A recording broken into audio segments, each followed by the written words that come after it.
Sultan Ahyar, pemuda berusia 29 tahun, asal desa Setanggor, Lombok Tengah, Nusa Tenggara Barat, sedang menjadi sorotan karena konten di TikTok yang tidak biasa. Yang mengorbankan nenek dan kakeknya mandi lumpur demi mendapatkan atensi hingga meminta koin dari warganet hingga menjadi pro kontra. Pengusaha John LBF merasa miris dengan tindakan yang dilakukan TikTokers tersebut.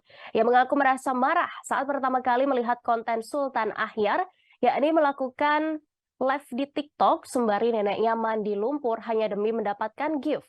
John menambahkan langsung menghubungi Sultan Ahyar untuk mengajaknya bekerja di perusahaannya dibanding membuat konten bak mengemis di TikTok. Namun, Sultan Ahyar malah membalas pesan John dengan meminta uang senilai 200 juta rupiah. Sultan beralasan uang itu akan digunakan untuk melunasi utang warga di desanya yang memang sudah rutin ikut live, bahkan mengantre demi mendapatkan giliran. Menanggapi permintaan Sultan Ahyar itu, John LBF pun akhirnya bertemu langsung dengan Sultan. Dalam pertemuan itu, John mengatakan bahwa dirinya sebenarnya memikirkan masa depan Sultan. Pengusaha yang juga aktif sebagai konten kreator itu juga akan menanggung semua biaya transportasi dari Lombok. Dia juga akan tetap mendukung seandainya Sultan tetap ingin bermain media sosial sembari bekerja di perusahaan miliknya. Sultan Ahyar sendiri menjelaskan konten yang dibuatnya hanya sekedar acting.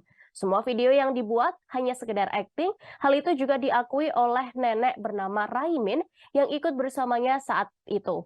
Nenek Raimin bahkan mengaku konten itu pun dibuat atas dasar keinginannya sendiri.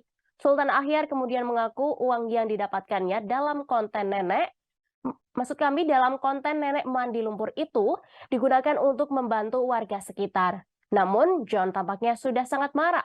Sebagai orang yang mengaku sangat memuliakan sang ibunda, John LBF merasa sangat kesal dengan konten tersebut. John bahkan tidak main-main memperingatkan Sultan Ahyar agar menghentikan kontennya itu. Jika tidak, ia bahkan dengan tegas akan melaporkannya ke pihak berwajib.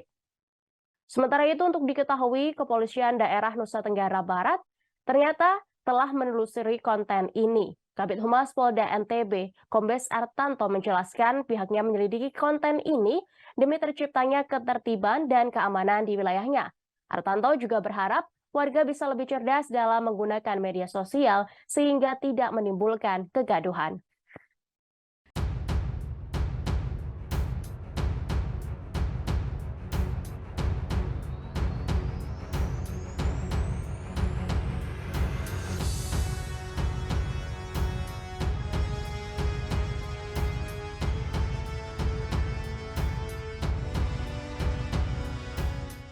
Terima kasih sudah nonton.